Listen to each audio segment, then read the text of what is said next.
Bismillah, Assalamualaikum warahmatullahi wabarakatuh. Alhamdulillah, tidak henti-hentinya lisan kita sebagai seorang muslim selalu memuji dan memuja Allah. Terlalu banyak nikmat Allah yang melimpah kepada kita, bermula dari kita masih baru lahir sampai detik ini. Kita hadir di taklim kita ini, dari makanan, minuman, pakaian, udara, kemudian air, dan segala macam hal yang membuat roda kehidupan kita bisa berjalan dan kita sangat menikmatinya. Itu tidak bisa dihitung. Nikmat Allah sangat melimpah dan Allah juga sudah menyebutkan itu dalam firman-Nya kekal dalam Al-Qur'an, wa in ta'uddu ni'matallahi la tuhsuha. Kalau kalian mau coba-coba hitung-hitung nikmat Allah, maka kalian tidak akan pernah mampu. Dan Allah Subhanahu wa taala membolehkan kita menikmati semua apa yang telah disiapkan selama halalan thayyibah, dibolehkan dan juga berkualitas. Dan Allah menyuruh menyempurnakan itu dengan bersyukur. Dan kita harus berterima kasih kepada Allah Subhanahu wa taala karena syukur ini hanya dengan mengucapkan dua susunan kata alhamdulillah. Maka seringlah membasahi lidah dan bibir kita dengan dua susunan kata ini. Selanjutnya kita panjatkan salam hormat kita kepada utusan Allah Nabi besar Muhammad sallallahu alaihi wa alihi wasallam, sebagaimana Allah telah perintahkan kita untuk mengucapkan salam hormat tersebut. Melanjutkan pada buku kita, ibu-ibu sekalian, ditulis oleh Dr. Ahmad Mustafa Mutawalli, yaitu kunci sukses di alam kubur. Dan dari awal kita selalu mengingatkan setiap momentum kita mengisi pengajian, mengingatkan kembali tentang isi judul buku kita ini. Karena memang kita harus memikirkan dan serius bagaimana menyelamatkan diri kita di akhirat sana nanti, agar kita bisa mendapatkan tempat yang abadi, surga, dengan nikmatnya dan segala rahmat Allah Subhanahu wa taala, dan kita menyelamatkan diri dari api neraka. Sementara kehidupan akhirat ini bermula dari prosesi kematian, lalu masuk di kuburan, alam barzah, kemudian baru hari kebangkitan, ditimbangnya amal baik dan buruk, kemudian baru surga dan neraka. Dan ini harus diseriusi, karena penentuan untuk selamat di sana nanti, di alam barzah kita, di kuburan serta juga di akhirat adalah selama kita hidup di dunia. Kita nggak bisa tentukan nanti di sana. Andai saja kita bisa tentukan di sana, misalnya kita mengatakan pada saat di akhirat, ya Allah tolong rahmati saya, tolong ampuni saya misalnya, atau berikan saya kesempatan beramal, lalu Allah berikan kesempatan, maka kita bisa menundanya. Permasalahan bukan seperti itu. Semua itu penentuannya hanya sekarang di sini, dan waktunya sangat terbatas. Makanya waktu ditanya kepada Nabi SAW, siapakah orang mukmin yang paling akyas? Akyas itu sangat cerdas. Maka kata Nabi SAW, yang banyak memikirkan kematian dan juga punya persiapan untuk itu. Jadi memang kita betul-betul harus serius dalam masalah ini. Dan ini salah satu sebab kenapa kita membedah buku ini, agar kita mengetahui bagaimana caranya kita sukses dan selamat nanti di alam barzah. Semua orang yang selamat di alam barzah, di kuburan, maka dipastikan selamat juga sesudahnya. Makanya Utsman bin Affan radhiyallahu anhu pernah menangis pada saat melihat kuburan. Kemudian ditanya oleh seseorang, seraya orang itu berkata, kenapa Anda menangis? Siapa Anda? Maksudnya dalam bahasa Arab ini seakan-akan bukan menanyakan namanya, tapi siapa yang tidak kenal Anda? Anda sebagai sahabat Nabi, termasuk orang yang pertama masuk Islam, orang yang sudah menjadi anak mantu Nabi, orang yang dapat jaminan surga dari Nabi SAW. Karena Nabi sebut salah satunya Utsman di surga. Bagaimana Anda masih ragu dengan maksudnya saya khawatir? Maka kata Utsman, ketahuilah kuburan awal tempat tinggal akhirat. Yang selamat di sini akan selamat di sana. Dan yang celaka di sini akan celaka di sana. Maka ini sebuah peringatan yang sangat baik. Salah satu hal yang paling baik dalam mendongkrak iman kita di saat kita merasa kendor, atau bahasa biasa digunakan dalam pengajian, kalau yang sudah ikut pengajian biasanya familiar dengan ini, supaya tidak futur. Futur itu berarti kendor kembali imannya setelah tadinya sampai pada level tertentu. Misal level imannya sudah 8 atau 9, terus kemudian dengan kelalaian-kelalaian dia lakukan, dia mulai kendor, menunda-nunda kewajiban, misalnya sholat wajib tadinya tepat waktu mulai ditunda, kemudian misalnya menunda-nunda amal sunnah, apalagi kalau sampai masuk ke bab-bab haram dan makruh. Itu akan mendropkan sekali iman seseorang. Cara yang paling efektif mengembalikan iman itu adalah kita berziarah kubur. Itu yang paling baik. Coba kunjungi kuburan, duduk sejenak, walaupun kuburan itu bukan kerabat kita, Lalu kita renungi, gundukan tanah dan batu nisan itu di bawahnya ada orang manusia seperti kita. Mau laki-laki atau perempuan, yang penting dia manusia. Dan juga seperti kita dulu, melalui proses yang sama, lahir dari rahim seorang wanita, seorang ibu, dan proses anak-anak, bayi, anak-anak, kemudian mulai remaja, punya angan-angan sama. Ingin menyelesaikan studi, ingin berumah tangga, ingin punya bisnis. Kemudian nanti kalau sudah mendapatkan pasangan berumah tangga, ingin punya anak. Nanti kalau sudah punya anak, ingin punya cucu. Akhirnya tua dan meninggal dunia. Itu sama. Bahkan bisa saja orang yang dalam kuburan yang sedang kita coba tadabbur dan merenungi di situ, bisa saja lebih cantik dari kita, lebih ganteng dari kita, lebih kaya, lebih pintar, lebih banyak hartanya, lebih melimpah ilmunya. Namun mereka sudah meninggal dunia. Artinya kita butuh mengetuk diri kita kalau kita pun akan meninggal dan jadi penghuni kuburan tersebut, dan ini setiap saat bisa terjadi. Bukan tentunya kita yang tentukan, udah saya mau meninggal di umur 85 saja. Nggak bisa. Umur kita sebenarnya adalah umur yang sudah berlalu. Kalau umur Anda sekarang yang hadir sini 30, 40, 50, 60, berapa saja umurnya, itulah umur kita yang sebenarnya, yang sudah kita nikmati dan sudah kita lalui. Ke depan ini kita tidak pernah tahu. Sisa sehari kah, 2 hari kah, sepekan kah. Dan kematian sesuatu yang misterius bisa datang setiap saat. Maka setiap orang harus jeli menyelamatkan dirinya sebelum tiba waktu penyesalan nanti.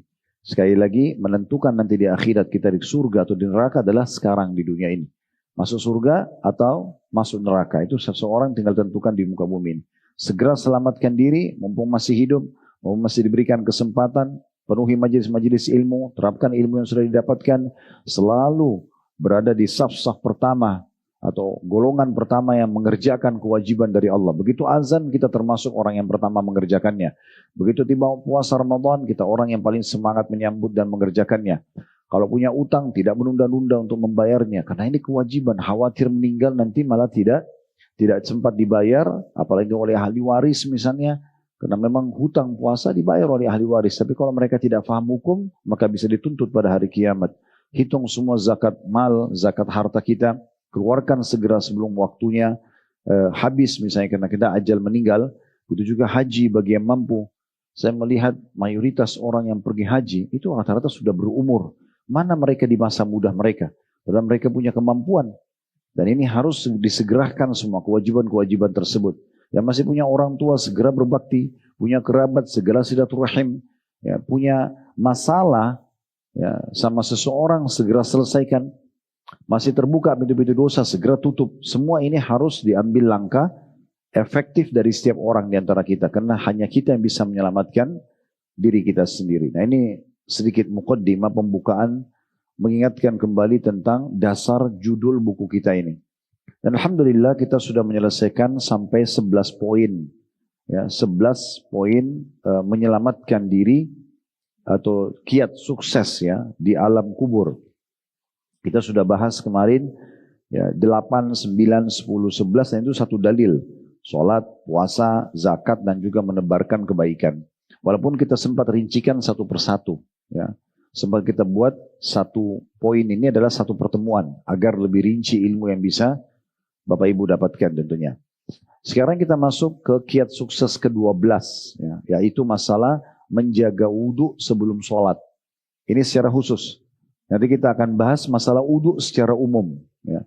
Mungkin banyak orang menganggap remeh masalah wudhu. Mereka pikir, oh wudhu saya sudah tahu, saya bisa kerjakan. Permasalahannya bukan itu. Sudah benar belum wudhunya? Sudah diniatkan belum karena itu ibadah? Dan juga sudah faham belum hal-hal yang mana rukun dan mana yang membatalkan wudhu itu? Kalau itu semua sudah, tinggal closing. Ya. Penutupannya adalah, ini sudah rutin dijaga atau tidak? Apakah itu untuk sholat atau bukan untuk sholat? Seperti wudhu, pada saat batal wudhu itu wudhu lagi, itu bagian daripada sunnah Nabi SAW. Wudhu sebelum tidur. Ya. Wudhu orang kalau mau tidur, kalau mau tidur secara umum, juga kalau orang mau tidur dalam kondisi junub. Suami istri habis berhubungan biologis, kalau mereka belum mau mandi, lalu mau tidur, sunnahnya wudhu dulu. Makanya Umar bin Khattab pernah mengatakan, ya Rasulullah semalam saya tidur dalam kondisi junub. Ya, maksudnya ini apa salah atau tidak? Maka kata Nabi SAW, andai saja ya, kau berwudu dulu, maka itu akan lebih aman untuk kamu. Atau kama qala Nabi SAW. Ya. Maka itu ada uduknya, gitu kan. Uduk dalam kondisi misalnya kita mencari keutamaannya karena ingin mengejar, nanti kita akan sebutkan banyak sekali keutamaan uduk, diantaranya akan mendatangkan cahaya hari kiamat, menggugurkan dosa-dosa. Nah, banyak sekali faedah-faedah. Uduk juga sunnahnya kalau lagi emosi. Ya. Kata Nabi SAW, siapa yang lagi emosi berdiri, duduklah. Kalau duduk masih emosi, berbaringlah. Kalau masih emosi juga, maka beruduklah. Karena uduk itu akan meredam godaan syaitan. Karena emosi dari syaitan, contohnya. Nah, jadi ada pintu-pintu uduk yang banyak sekali. Pertanyaannya, apakah kita sudah amalkan? Nah, ini semua yang perlu kita tanamkan dan kita lebih tekankan pada pertemuan kita sekarang. Seperti biasa, saya akan coba baca dulu apa yang ditulis oleh penulis. Karena beliau memilih memang dalil tentang uduk. Ini sebuah dalil, tapi sangat erat hubungannya dengan masalah selamat dari siksa kubur. Ya. Nanti kalau yang kita akan sebutkan sebentar sebagai tambahan syarahnya adalah keutamaan yang kita dapatkan kalau kita selalu berwudu. Kalau di sini khusus dalil di halaman 34 di poin 12, dalil tentang adanya siksa kubur datang kalau orang tidak wudu mau sholat. Apalagi kalau dalam kondisi dia tahu. Ya. Kita tahu ini, cuma karena tidak enak sama orang, kemudian sholat, tapi kita belum wudu. Itu ada ancamannya. Ya. Atau kita lagi sholat, kita lupa nih. Kalau kita belum wudu, di tengah-tengah sholat kita ingat, oh saya kayaknya tadi batal wudu. Nggak boleh dilanjutin, harus dibatalin segera wudu. Ya. Apakah jadi imam atau jadi makmum? Jangan karena tidak enak sama orang gitu ya. Nah ini akan kita bacakan dalilnya lebih khusus ke situ, berhubungan dengan masalah wudu ini. Makanya judul kita menjaga wudu sebelum sholat. Tapi nanti kita akan sebutkan sebagaimana tadi saya katakan keutamaan wudu lebih global lagi. Tapi kita khusus dulu membahas masalah ini. Dalilnya dari Ibnu Mas'ud, maksudnya Abdullah bin Mas'ud radhiyallahu anhu, dari Nabi SAW beliau bersabda, umira bi'abdin min ibadillahi azza wa jal an yudraba fi qabrihi mi'ata jaldah. Falam yazal yas'alu wa yad'u hatta sarat jaldatan wahidah. Fajulida jaldatan wahidatan famtala'a qabruhu alaihi naran falamma irtafa'a anhu wa afaqa qal ala ma jalattumuni qalu innaka sallaita salatan bighairi tuhurin wa mararta ala madhlumin fala tansurhu. Terjemahannya, kata Nabi SAW, seorang hamba Allah diperintahkan agar dicambuk 100 kali di dalam kuburnya, kena siksa kubur. Lalu orang itu terus memohon dan berdoa kepada Allah hingga 100 cambukan dikurangi dan menjadi sisa 1 cambukan saja. Maka dia pun dicambuk 1 kali saja. Namun cambukan yang 1 ini membuat kuburnya dipenuhi dengan api. Setelah, ini tidak tahu kalau 100 kali seperti apa. 1 kali saja seperti ini gitu ya. Lalu dikatakan setelah azab itu diangkat darinya, setelah dicambuk sekali dan sudah redam apinya, dia pun kembali siuman. Berarti menandakan tadi dalam kondisi sudah tidak sadar karena disiksa gitu ya. Lalu dia bertanya kepada para malaikat, mengapa kalian mencambukku? Maka para malaikat menjawab, kamu pernah sholat sekali tanpa bersuci, tanpa wudu. Dan kamu pernah melewati orang yang dizalimi, namun kamu tidak menolongnya. Ada angka kecil di situ 13, maksudnya footnote di bawah. Hadis ini adalah hadis yang sahih. Kemudian kalau ibu-ibu lihat dan bapak-bapak mungkin ya kalau ada di lantai 1 bapak ikut atau di online, maaf saya juga menyapa beliau-beliau.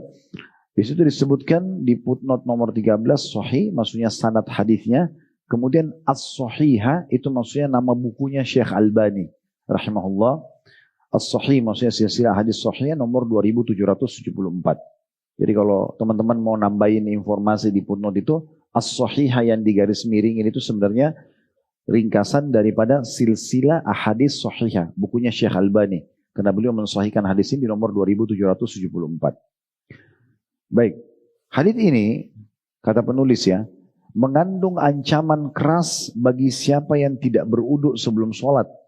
Dan bahwa sholat tanpa berwudu termasuk dosa besar. Jadi kalau ada orang sengaja sholat tidak wudu, itu bukan hanya sholatnya tidak diterima, dia berdosa.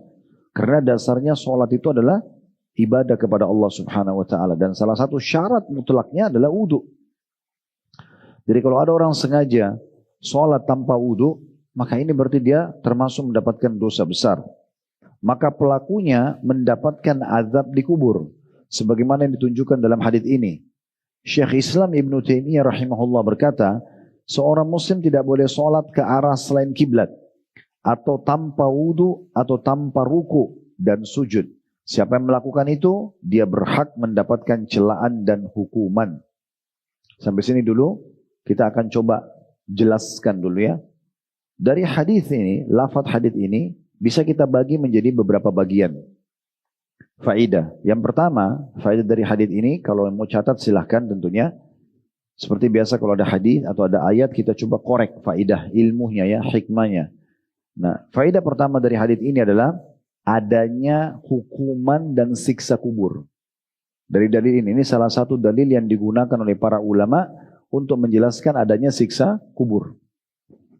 Karena di sini dikatakan, kata Nabi SAW, Allah memerintahkan malaikat untuk mencambuk seorang hamba 100 cambukan di kuburan. Itu berarti menandakan ada siksa kubur. Dan tentu siksa kubur beragam penyebabnya. Kalau dalam hadis ini, karena dia ada 2 dosa yang dia lakukan, dia pernah sholat tanpa wudhu, dan dia juga pernah melewatin orang terzalimi, dia tidak bantu. Ya. Juga ada hadis yang lain yang menyebutkan tentunya tentang masalah orang yang tidak cebok pada saat kencing, atau juga suka mengadu domba. Itu juga ada disebutkan tentang penyebab siksa kubur. Tapi umumnya dosa-dosa itu bisa menjadi penyebab siksa kubur. Ini pelajaran pertama, adanya siksa kubur. Ya. Kemudian pelajaran yang kedua, bisanya hukuman di kuburan itu diringankan oleh Allah Subhanahu wa taala. Jadi misalnya ada seseorang meninggal, kemudian dia memiliki ancaman akan kena hukuman di kuburan. Tetapi pada saat lagi disolati jenazahnya, banyak yang doakan. Makanya kan makin banyak orang yang solati jenazah itu makin besar dia ditolong. Ya, itu sebabnya orang banyak berlumba-lumba disolati di Masjid Haram Mekah, di Masjid Nabawi. Karena orang yang sholat ribuan bahkan bisa jutaan orang. Apalagi di Ramadan. Karena makin ramai orang yang sholati berarti makin ramai yang doakan. Maka makin dekat dengan syafaat atau pertolongan. Sehingga bisa saja dibersihkan dosanya, diselamatkan, bisa saja terjadi. Bisa juga setelah dia dikubur, ya, selain orang-orang yang antar mendoakan, selain orang sholat tidak mendoakan, orang yang mengantar juga bisa mendoakan. Makanya Nabi Muhammad SAW pernah mengantar jenazah Bapak Ibu sekalian. Kemudian setelah dikubur, beliau mengatakan, mintalah untuk saudara kalian ini keteguhan untuk bisa menjawab pertanyaan malaikat mungkar nakir maksudnya, karena sekarang dia akan ditanya. Jadi kita disuruh doakan sebelum kita meninggalkan kuburan. Bisa juga doa-doa yang sampai setelah dia dikuburkan. Misalnya anak soleh mendoakan, pasangan hidupnya masih hidup, pasangan hidupnya mendoakan, kerabatnya mendoakan. Mungkin dia punya pesantren yang tanahnya dia wakafin, santrinya pada doakan. Misal ada orang miskin pernah dia bantu, atau dia pernah lunasin utang orang, orang itu merasa berjasa, doakan dia. Intinya didoakan. Atau mungkin dia kena rahmat dari doa global. Seperti ada orang mengatakan Allah maghfir lil muslimina wal muslimat, gitu kan? Yang biasa kita dengar para khatib-khatib kita di mimbar mengucapkan, itu bisa juga kena semua jenazah muslim. Karena dikatakan ya Allah ampunilah semua muslim dan muslimah wal mu'mina wal mu'minat. Orang pertama laki-laki muslim dan perempuan muslimah, laki-laki mukmin dan perempuan mukminah, al-ahya' minhum wal amwat, yang hidup dan juga yang sudah meninggal. Nah, ini juga bisa saja. Bisa saja juga dia teringankan dari siksa kubur kalau misalnya dia punya amal-amal jariyah. Amal-amal jariyah itu seperti dia banyak wakafin tanah segala macam ya, terus mengalir pahalanya, dia bangun masjid. Nah, karena pahala ini terus mengalir, dan kita tahu Allah berfirman dalam Al-Quran, innal hasanati yudhibnas sayyiat. Sesungguhnya amal-amal baik itu, amal-amal soleh bisa menghilangkan sayyiat, dosa-dosa gitu ya. Jadi itu semua bisa menjadi penyebab daripada berkurangnya siksa kubur. Bahkan bisa saja hilang. Kecuali memang dia melakukan dosa-dosa seperti syirik kepada Allah, hanya keluar dari agama Islam, murtad, itu lain. Atau mungkin ada dosa-dosa yang bersangkutan dengan hak manusia. Kayak dia durhaka sama orang tuanya, dia pernah zalimi orang, nah itu mungkin berbeda. Karena itu memang harus ada permohonan maaf misalnya dari hak orang, atau kita kembalikan hak orang lain kalau kita ambil dalam bentuk harta gitu ya. Tetapi kalau selain daripada itu, kita harapkan mudah-mudahan bisa meringankan siksa kubur. Ini pelajaran pertama berhubungan dengan, pelajaran kedua, bahwasanya bisa saja orang yang disiksa di kubur itu berkurang siksaannya karena hal-hal tadi yang sudah kita sebutkan. Di sini terbukti orang ini sebenarnya kena 100 cambukan tapi bisa berkurang jadi 1. Pelajaran ketiga, beratnya siksa kubur. Karena dari 100 cambukan yang harusnya dicambuk kepada jenazah ini, tersisa 1 saja. Tapi 1 ini saja sudah cukup memenuhi kuburannya dengan api dan membuat dia pingsan atau dia dalam kondisi tersiksa. Kemudian pelajaran selanjutnya yang keempat, ya. Yang keempat itu bisanya siksa kubur berhenti kalau memang sudah sampai pada kadar hukuman yang pas untuk dia. Karena di sini dikatakan setelah siksa dia dicambuk, kena hukumannya hanya kena 1 kali cambukan, dan setelah dia siuman, Allahu alam berapa lama dia baru sadar dari hukuman tersebut. Lalu dikatakan di sini, lalu diangkat dari dia siksa kubur, gitu ya. Pelajaran yang kelima, adanya komunikasi antara manusia yang dimasukkan kuburan dengan para malaikat. Di sini terbukti dia bertanya, kenapa kalian wahai para malaikat mencambukku? Bukankah aku sudah diringankan oleh Allah? Lalu kemudian para malaikat mengatakan alasannya, karena masih tersisa di antara dosamu adalah kamu pernah sholat tanpa wudu, ya. Kemudian juga kamu pernah melewati orang yang terzalimi tidak menolongnya. Ini pelajaran yang keberapa? Yang kelima. Sekarang yang keenam. Ini yang jadi saksi bahasan kita. Beratnya hukuman dosa bagi orang yang sengaja sholat dalam kondisi tidak tahu. Dalam kondisi dia tahu. Beratnya orang yang sholat tanpa wudu dalam kondisi dia tahu. Kalau orang lupa, orang tidak tahu, misalnya dia anggap dirinya sudah pernah wudu dan dia lupa kalau batal, kemudian dia sholat, terus dia lupa, dia nggak ingat sama sekali sampai meninggal, itu masih bisa dimaafkan.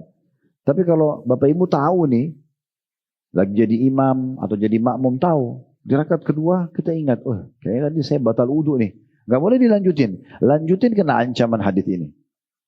Makanya kita berhentikan, ya. Bertobat kepada Allah SWT, wudu, lalu kemudian kembali sholat. Lalu kembali sholat, ya. Jangan kena malu sama orang atau nggak enak. Ya, semoga kalau ada yang lalu-lalu Allah maafkan. Karena memang kita masih punya peluang bertobat selama belum meninggal, ya. Karena kata Nabi SAW, at-taibu minadz-dzambi kaman la dzambalah. Orang yang taubat dari dosanya seperti orang yang tidak punya dosa. Artinya kesalahan itu bisa dimaafkan kalau Bapak Ibu sadari sekarang lalu segera bertobat kepada Allah Subhanahu wa taala. Hukuman ini kena kalau orang itu sampai meninggal tidak sempat taubat. Pelajaran yang terakhir yang ketujuh adalah pentingnya seseorang itu menolong orang yang terzalimi. Ini sejalan dengan hadis Nabi SAW, unsur akhaka zaliman aw mazluma. Tolong saudaramu muslim itu dalam kondisi dia berbuat zalim atau dia terzalimi. Maka para sahabat mengatakan, ya Rasulullah, orang kalau terzalimi kami faham caranya. Terzalimi, diambil haknya, dipukul, digibah. Oke, kita tolong dia. Tapi kalau orang yang zalim, orang buat jahat, bagaimana kami menolongnya? Kata Nabi SAW, dengan cara engkau meluruskan kesalahannya. Jadi orang zalim pun misalnya ada orang berbuat kejahatan, tidak boleh kita tinggal diam. Harus kita luruskan kesalahannya. Dan ini tentu ada tahapannya, ya. Ada tahapannya. Masuk dalam hadis Nabi SAW, man ra'a minkum munkaran falyughayyiru biyadihi. Siapa yang lihat kemungkaran dia bisa mengubah dengan tangannya. Mana tangan ini kekuasaannya, ya. Kayak misalnya orang tua pada anak, pimpinan pada bawahan, pemerintah pada masyarakat itu punya power, ya. Mereka bisa gunakan kekuatannya. Misalnya orang tua lihat anaknya nggak sholat, dia bisa marahin. Bahkan Nabi mengizinkan untuk memukul anak yang tidak sholat kalau sudah sampai 10 tahun, ya misalnya. Kemudian atasan, Anda pemilik perusahaan, Anda wajibkan semua pegawai Anda harus pakai jilbab. Ini power, kita gunakan power. Ya, nanti dia di luar konveksi kita, dijual di luar restoran kita, dijual di luar tempat kerja kita, dia buka jilbab itu urusan dia. Tapi selama di tempat kita tanggung jawab. Kita wajibkan, itu kan ada power. Kalau dia nggak mau ya kita keluarkan misalnya. Nah itu tanggung jawab, gitu kan. Nah, begitu juga misalnya Anda wajibkan pegawai sholat. Nah itu juga power, menggunakan power namanya, menggunakan power kita. Atau pemerintah pada masyarakat. diterapkan sebuah peraturan. Semua muslim harus sholat di masjid, misal, contoh. Maka itu peraturan yang harus dipatuhi. Atau kata Nabi SAW, ya, kalau dia tidak bisa dengan biyadihi, maka man ra'a minkum munkaran falyughayyirhu fa in lam yastati' fa bilisani. Kalau dia tidak mampu dengan tangan, maka dia dengan lisannya. Nasihati, ya, menasehatin. Ini enggak boleh, ini haram, ayo sholat yuk, dan seterusnya. Fa in lam yastati', kalau dia tidak mampu fa bi qalbih. Kalau dia tidak mampu maka bisa dengan hatinya. Wa dzalika adhaful iman, dan itu selemah-lemah iman. Dan kita tahu tidak ada orang yang tidak bisa pungkiri sesuatu dengan hatinya. Semua orang bisa. Kalau hati kan, ya Allah berikan hidayah, ya Allah saya tidak suka dengan perbuatan ini misalnya, maka kita selamat. Tapi yang kena di sini adalah yang lewat di situ tahu itu kezaliman, tapi kita sama sekali tidak mau tahu. Adalah itu urusan dia, bukan urusan saya. Nah ini nggak boleh. Nah, ini kena juga menjadi penyebab siksa kubur. Walaupun di sini tidak masuk dalam bahasan kita ya, tapi karena ada dalam hadis maka kita sebutkan ini. Ini 7 pelajaran dan hikmah yang bisa diambil dari lafaz hadis itu sendiri. Kemudian kita tambahkan di sini faedah ke-8, tapi di luar daripada hadis, yaitu perkataan penulis sekaligus perkataan Ibnu Taimiyah. Jadi saya ulangi lagi paragrafnya, beliau mengatakan hadis ini mengandung ancaman keras bagi siapa yang tidak berwudu sebelum sholat, dan bahwa sholat tanpa berwudu termasuk dosa besar. Nah ini faedah yang ke-8. Artinya kalau ada orang sengaja sholat tanpa wudu, bukan hanya sholatnya tidak diterima, tapi dosa. Nah, itu. Kemudian kita bisa tambahkan di situ, kata penulis, maka pelakunya akan mendapatkan azab di kubur. Dan itu dikuatkan dengan perkataan Ibnu Taimiyah rahimahullah.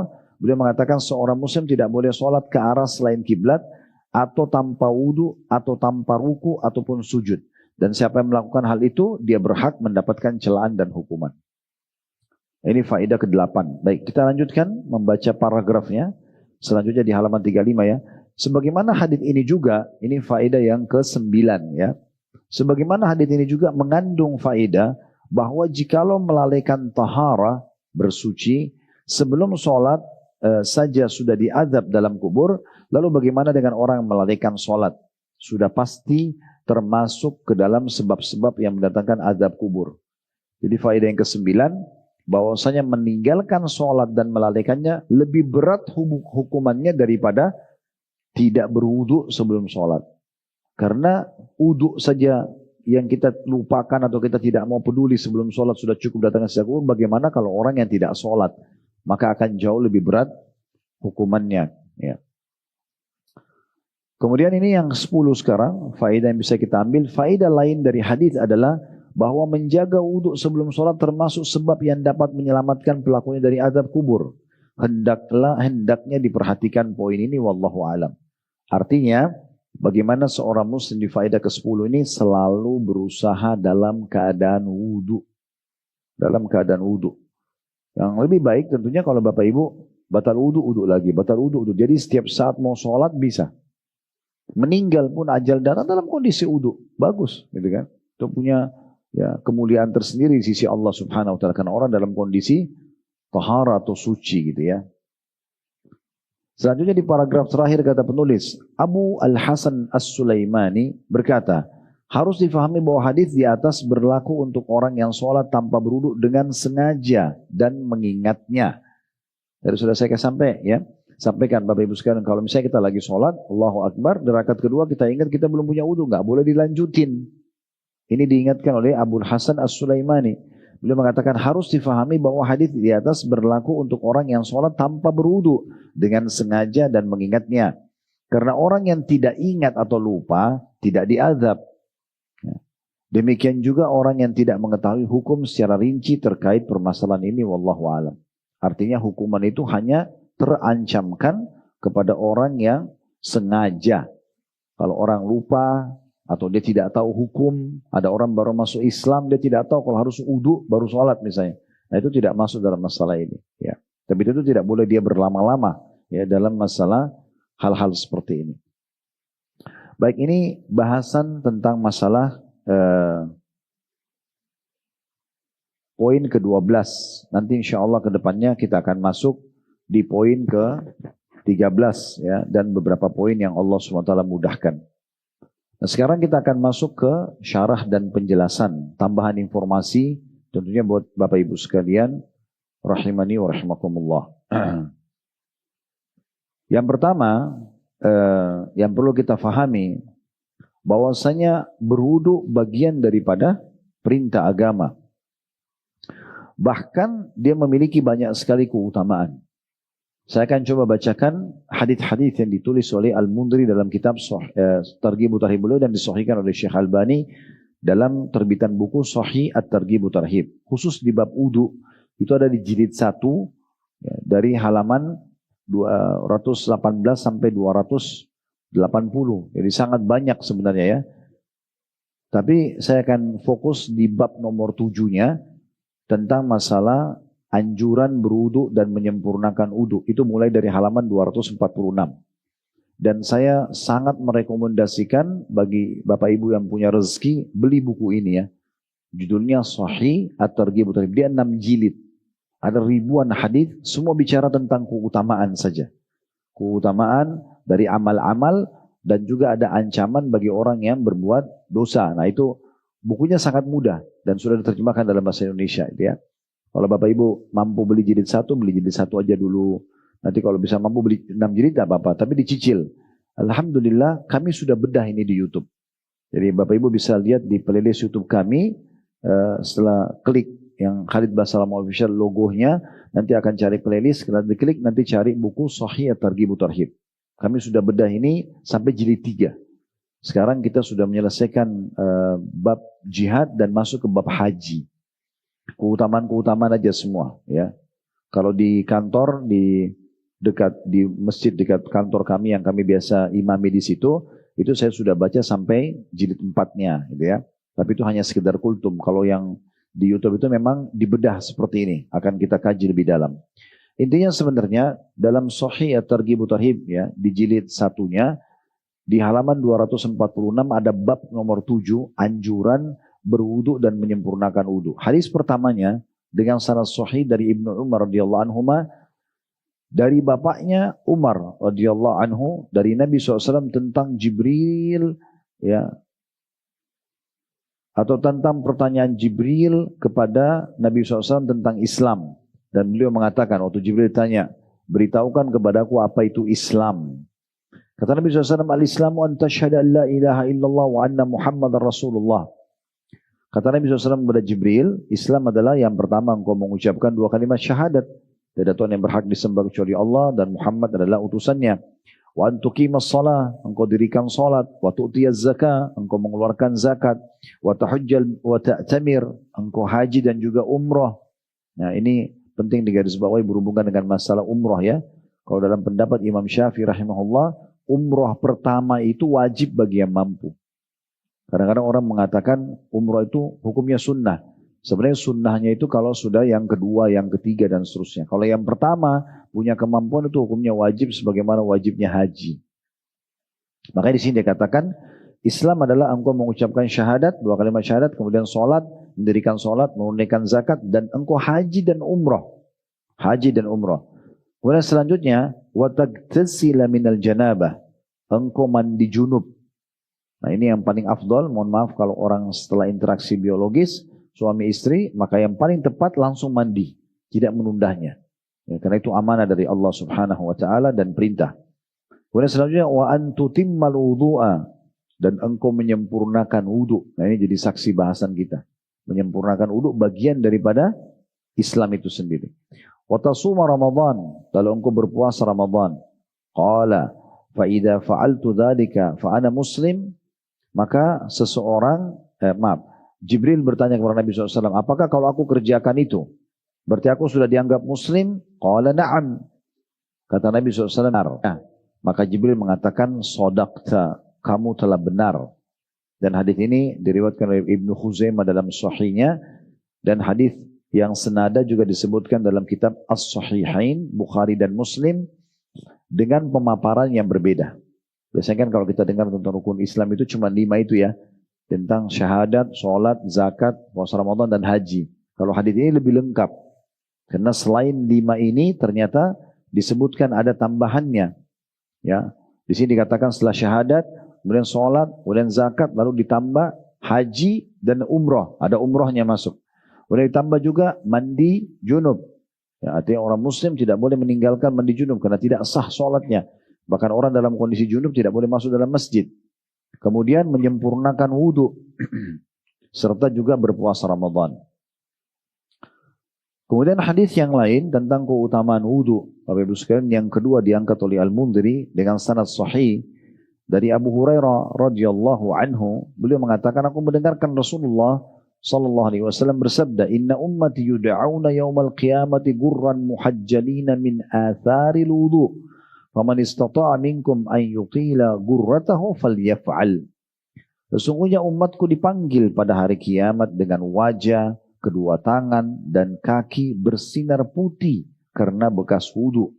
Maka barang siapa yang mampu memanjangkan sinar putih wajahnya, maka hendaknya dia melakukannya. Hadis ini diriwayatkan oleh Bukhari dan juga Muslim.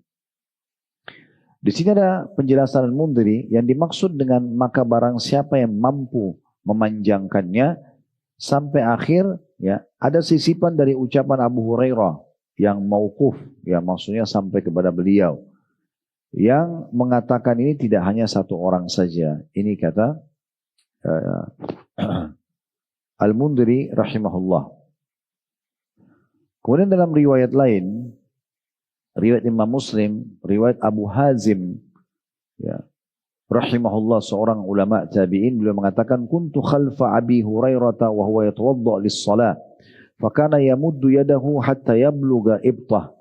Fakultu lahu ya Aba Hurairah, ma hadal wudu? Faqala ya bani Farrukha antum hahuna. Lau alimtu annakum hahuna ma tawadda'tu hadal wudu. Sami'tu khalili Rasulullah sallallahu alaihi wasallam yaqul tablugul hilyatu minal mu'mini haitsu yablugul wudu.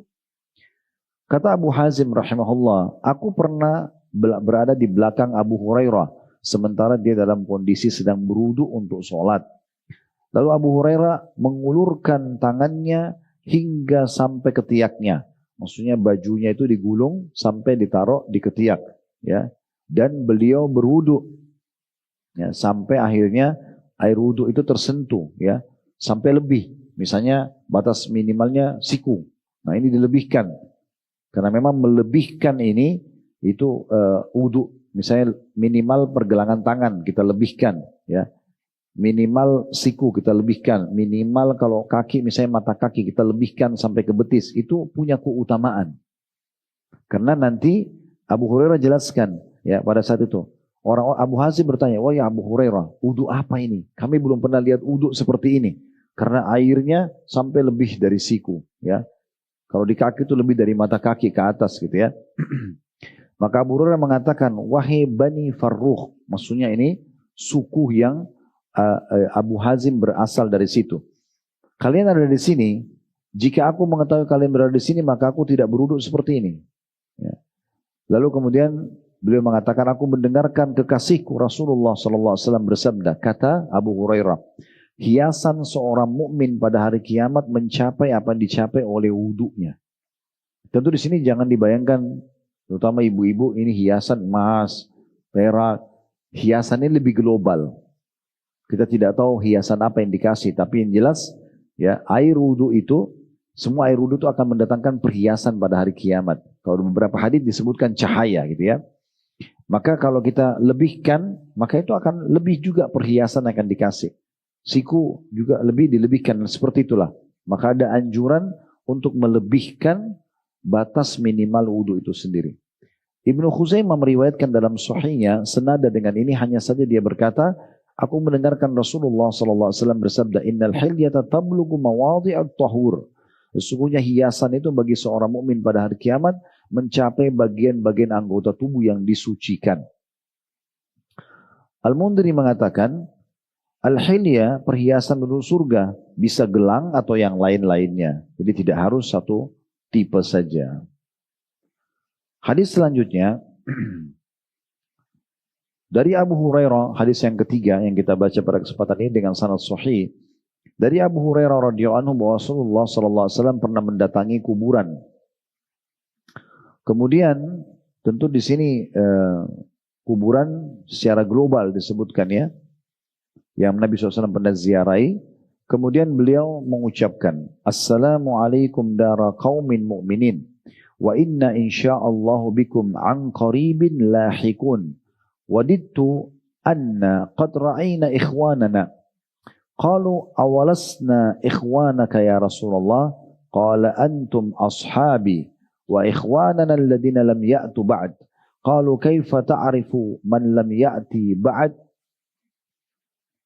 min ummatika ya Rasulullah, faqala ara'aita law anna rajulan lahu khailun ghurrun muhajjala baina dhahrai khailin duhmin buhmin ala ya'rifu khaila, qalu bala ya Rasulullah, qala fa innahum ya'tuna ghurran muhajjalina min al-wudu wa ana faratuhum ala al-haud. Nabi SAW menziarah kubur sambil mengatakan, semoga keselamatan, kesejahteraan tercurahkan kepada kalian wahai penghuni negeri orang-orang beriman. Ini salah satu sunnah kita baca kalau lewat kuburan, mengucapkan salam pada mereka.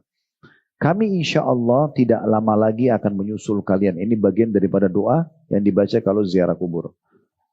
Lalu Nabi SAW bilang, setelah mengucapkan doa di depan kuburan itu, beliau berhadap kepada sahabat-sahabat yang ada sambil berkata, yang masih hidup maksudnya. Beliau mengatakan, aku ingin sekali melihat saudara-saudara kita. Maka para sahabat mengatakan, ya Rasulullah, bukankah kami ini adalah saudara-saudara Anda? Maka kata Nabi SAW, kalian adalah sahabat-sahabatku. Sementara saudara-saudara kami atau saudara-saudara kita adalah orang-orang yang belum datang. Maksudnya tidak hidup sezaman dengan Nabi SAW. Ya, kita ini dianggap saudara oleh Nabi SAW. Kalau yang hidup sama dengan zaman dengan beliau, berbaur dengan beliau, ini dikenal dengan sahabat. Maka para sahabat bertanya, ya Rasulullah, bagaimana Anda bisa mengenal orang-orang dari umat Anda yang datang sesudah Anda meninggal nanti? Anda belum pernah bertemu dengan mereka. Maka kata Nabi SAW, apakah kalian perhatikan jika ada seseorang mempunyai kuda dengan kepala dan keempat kakinya berbulu putih di antara kuda-kuda yang hitam legam, apakah dia bisa mengenali kudanya? Maka para sahabat mengatakan, iya ya Rasulullah. Kata Nabi SAW, sungguhnya umatku akan hadir dengan wajah dan kedua tangan bersinar putih karena bekas wudhu, dan aku akan mendahului kalian ke haud atau telagaku. Hadis ini diriwayatkan oleh Imam Muslim.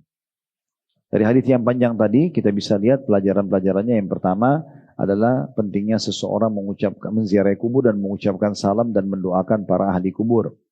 Pelajaran yang kedua, orang-orang yang hidup semasa dengan Nabi SAW dan beriman pada beliau dikenal dengan istilah sahabat Nabi. Makanya ulama memberikan definisi sahabat Nabi itu adalah orang yang hidup semasa dengan Nabi Muhammad SAW, beriman pada beliau dan meninggal dalam keadaan iman itu. Kalau ada orang hidup sezaman dengan Nabi SAW tapi tidak sempat melihat Nabi dengan mata kepala atau interaksi dengan Nabi secara langsung, maka tidak dikenal sahabat. Seperti kalau pernah dengar namanya Uwais Al-Qarni dari Yaman. Beliau hidup di masa Nabi, tapi karena belum pernah bertemu dengan Nabi, maka diberikan julukan tabi'in.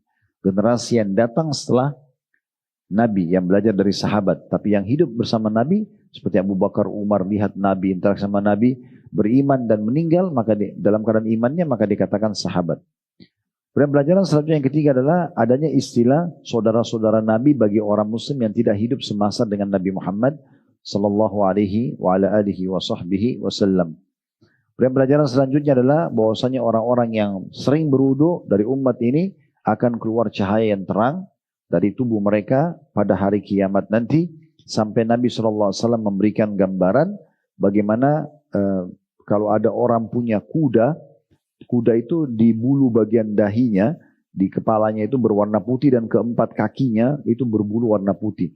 Badannya mau warna apa terserah, tapi bukankah hewan yang seperkuda seperti ini bisa dibedain dengan kuda-kuda yang lain kalau semuanya berwarna hitam, karena ada ciri khas bulu putihnya. Maka kata para sahabat, iya ya Rasulullah, kata Nabi SAW, begitulah umatku pada hari kiamat. Berarti menandakan nanti orang-orang kafir, Bapak Ibu sekalian, itu akan hitam kelam pada hari kiamat. Mereka tidak punya cahaya sama sekali. Nah, ini contoh saja di antara keutamaan-keutamaan. Selanjutnya juga ada hadis menyebutkan tentang keutamaan wudu, gugurnya dosa-dosa dengan kita berwudu. Sebagaimana hadis yang sahih diriwayatkan oleh Malik, Muslim, Tirmidzi Hadits Abu Hurairah radhiyallahu anhu bahwasanya Rasulullah SAW bersabda, "Idza tawadda al-'abdul muslim awil mu'min." Kalau seorang hamba muslim atau mukmin berwudu, faghassala wajhahu, kemudian dia membasuh wajahnya, kharaja min wajhi kullu khati'atin nadhara ilaiha bi'ainaihi ma'al ma' aw ma'akhiri qatril ma'. Maka akan berguguran semua dosa yang pernah dilihat oleh matanya atau kedua matanya bersamaan dengan tetesan air terakhir. Fa'idha ghasala yadaihi kharaja min yadaihi kullu khati'atin kana batishatha yadahu ma'al ma' aw ma'akhiri qatril ma'. Dan kalau dia mencuci telapak tangan atau tangan sampai sikunya, maka akan berguguran semua dosa-dosa yang pernah dijama oleh kedua tangannya. Fa'idha ghasala rijlaihi kharaja kullu khati'atin mashatha rijlahu ma'al ma' aw ma'akhiri qatril ma'. Kalau dia cuci kakinya, maka akan berguguran semua dosa-dosa di kakinya bersamaan dengan air-air wudu yang jatuh atau bersamaan dengan tetesan air yang terakhir. Hatta yakhruja naqiyan minadz-dzunub. Sampai akhirnya orang ini bersih dari dosa-dosa. Jadi wudu itu menggugurkan dosa. Makanya makin sering wudu makin bagus. Misalnya kalau kita batal wudu, wudu lagi, batal wudu, wudu lagi. Ya itu lebih positif ya. Apalagi kalau kita mau jalan ya. Sehingga nanti kalau tiba waktu sholat kita tidak usah lagi antri di tempat wudu ya. Dan ini akhirnya membuat kita tertunda sholat berjamaah, kita kehilangan satu rakaat. Pernah saya jelaskan ya, kalau Bapak Ibu masbuk satu rakaat saja misalnya, maka itu susah untuk kita perbaikin. Kecuali kita punya udzur-udzur syar'i ya, sakit, ke WC, ada udzur syar'i, gempa bumi dan seterusnya. Orang operasi, segala macam ini ada udzur-udzur syar'i. Tapi kalau tidak ada, sebaiknya jangan ketinggalan. Karena beda pahalanya orang yang sholat di awal waktu sama waktu yang kedua. Beda dengan waktu yang ketiga, beda dengan waktu yang keempat. Beda orang yang dapat 4 rakaat full duhur dengan orang yang cuma dapat 3 rakaat, itu beda semua pahalanya. Dan tidak bisa kita perbaikin tentunya. Nah seperti itulah. Dalam hadis yang lain disebutkan tentang jatuhnya dosa-dosa dari kuku-kuku. Ya, bersamaan tetesan terakhir. Sebagaimana hadis yang sahih diriwayatkan oleh Imam Muslim dan juga An-Nasa'i dari hadis Utsman bin Affan radhiyallahu anhu, beliau mengatakan Rasulullah SAW bersabda, "Man tawadda fa ahsana al-wudu'a kharajat khatayahu min jasadi hatta takhruja min tahta al-fari." Barang siapa yang berwudu lalu dia membaguskan wudunya, maka kesalahan-kesalahannya keluar dari jasadnya hingga dosa-dosa atau kesalahan itu keluar dari bawah kuku-kukunya. Bersama dengan tetesan air terakhir sebagaimana riwayat sebelumnya. Ya. Dalam riwayat yang lain, Utsman bin Affan pernah berwudu, kemudian beliau berkata, "Ra'aitu Rasulullah sallallahu alaihi wasallam tawadda mithla wudu'i hadha, thumma qala." Saya pernah melihat Nabi SAW, kata Utsman, berwudu seperti wuduku ini. Lalu beliau praktikin cara wudunya. Dan beliau mengatakan bahwasanya Nabi SAW berkata setelah itu, "Man tawadda hakadha ghufira lahu ma taqaddama min dhanbi wa kanat salatu wa mashyuhu ila al-masjid nafilah."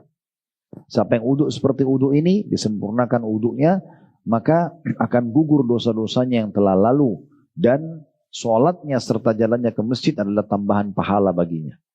Itu tidak asing lagi wudu buat kita ya.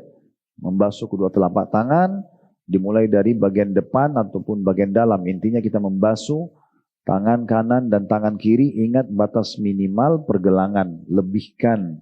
Ya, sekali lagi dilebihkan. Sudah kita sebutkan tadi hadisnya. 3 kali, wajibnya sekali. Ya, 3 kali sunnahnya. Kemudian ngambil air dengan 1 cakupan telapak tangan kita, masukkan setengahnya di mulut, kumur-kumur maksimal. Bukan masuk dibuang. Kumur-kumur, yang sisanya dihirup. Namanya istinsyak. Nah istinsyak ini Bapak Ibu sekalian hirup. Bukan cuma ditaruh di ujung hidung. Memang dihirup. Kemudian istinsar. Istinsar itu dikeluarkan dengan tangan kiri dengan kuat. Ya, itu caranya. Sekali. Jadi tadi kalau ini saran kami. Kalau wudu masukkan air di mulut. Kumur-kumur maksimal. Jangan buru-buru dibuang. Usahakan semua rongga mulut kita itu kena. Ya. Nanti kita sambil hirup air di hidung, kita keluarkan air dari hidung tadi, baru kita buang hasil kumur-kumur kita. Karena ini satu rangkaian, sampai 3 kali.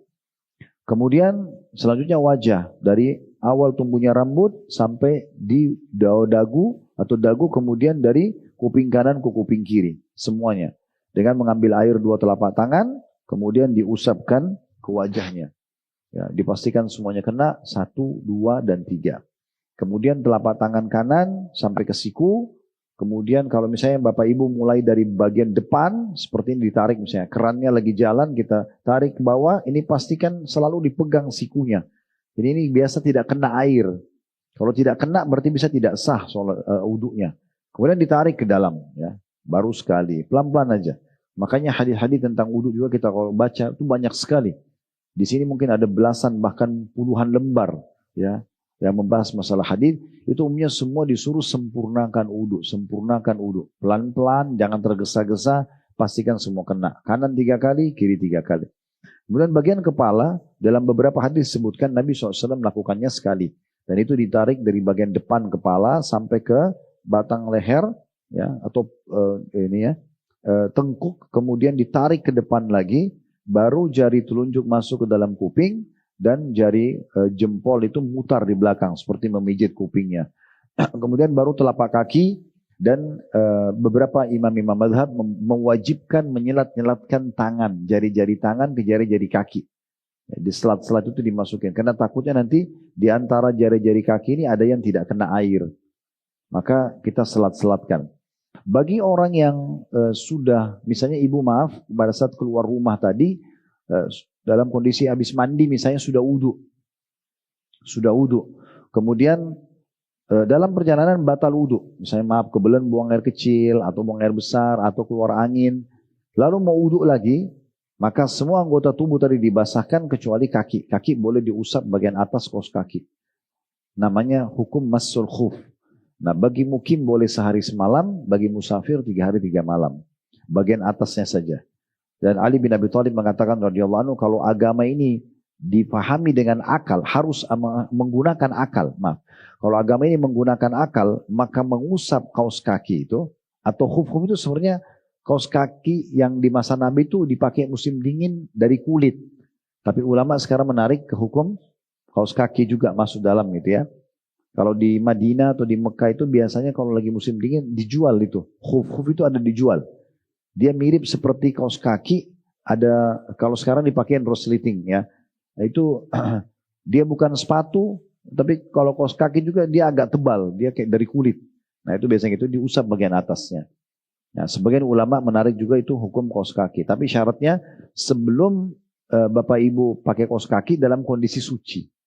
Memang berwudhu tadi, tapi batal. Nah, seperti itulah. Nah, ini diantara keutamaan wudhu karena dia bisa menggugurkan dosa-dosa ya.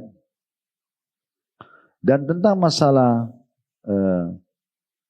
menyempurnakan wudhu itu disebutkan dalam banyak riwayat sebenarnya ya. Saya coba pilihkan riwayat karena di sini ada puluhan riwayat yang disebutkan. Kalau masalah tadi gugurnya dosa-dosa itu ada yang lebih lengkap di sini. Bapak Ibu sekalian hadisnya. Hadis Abdullah As-Sunaybihi radhiyallahu anhu, beliau mengatakan, kata Nabi sallallahu alaihi wasallam, "Idza tawadda al-'abdu famadmada kharajatil khataya min fihi, fa idza stanthara kharajat khataya min anfihi, fa idza ghassala wajhahu kharajat khataya min wajhihi, hatta takhruja min tahta ashfari 'ainaihi. فإذا غسل يديه خرجت الخطايا من يديه حتى تخرج من تحت أظفار يديه فإذا مسح برأسه خرجت الخطايا من رأسه حتى تخرج من أذنيه فإذا غسل رجليه خرجت الخطايا من رجليه حتى تخرج من تحت أظفار رجليه ثم كان مشيه في المسجد وصلاة نافلة."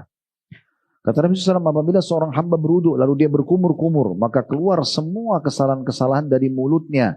Apabila dia beristinthar, mengeluarkan tadi air yang dihirup. Kan kalau menghirup di hidung itu istinsyak namanya. Kalau ini istinthar, pada saat dia keluarkan dengan kuat dengan tangan kirinya, kalau masukkan tadi kan dengan tangan kanan, ini dengan tangan kiri. Kalau dia beristinthar, maka keluarlah kesalahan-kesalahan dari hidungnya. Apabila dia membasuh wajahnya, maka keluarlah kesalahan-kesalahan dari wajahnya sampai ia keluar dari bawah pelupuk matanya. Apabila dia membasuh kedua tangannya, keluarlah kesalahan dari kedua tangannya sampai ia keluar dari bawah kuku-kuku kedua tangannya. Apabila dia mengusap kepalanya, maka keluarlah kesalahan-kesalahan dari kepalanya sehingga ia keluar dari kedua telinganya. Apabila dia membasuh kedua kakinya, maka keluarlah kesalahan-kesalahan dari kedua kakinya sampai ia keluar dari bawah kuku-kuku kedua kakinya. Kemudian berjalannya ke masjid dan sholatnya adalah tambahan pahala baginya. Jadi ini di antara keutamaan-keutamaan yang sangat luar biasa yang bisa kita pahami. Tentu kalau kita ingin bahas, saya bilang tadi, banyak sekali hadits-hadits, bisa puluhan jumlahnya tentang masalah keutamaan wudu ya. Mungkin saya tidak bisa bacakan semua karena melihat waktu. Udah benar dari Allah, silakan diambil dan diamalkan. Kalau salah dari kami, mohon dimaafkan dan kami beristighfar kepada Allah Subhanahu wa taala. Semoga semua yang hadir dipenuhi hajat-hajat dunia akhiratnya, diampuni dosa-dosanya dan diterima seluruh amal-amal solehnya. Semoga Allah selalu menjaga nikmat kemerdekaan, persatuan dan kesatuan kita. Allah selalu memandu para pemimpin kita yang sedang memimpin untuk menjalankan tugas dan amanah dengan baik.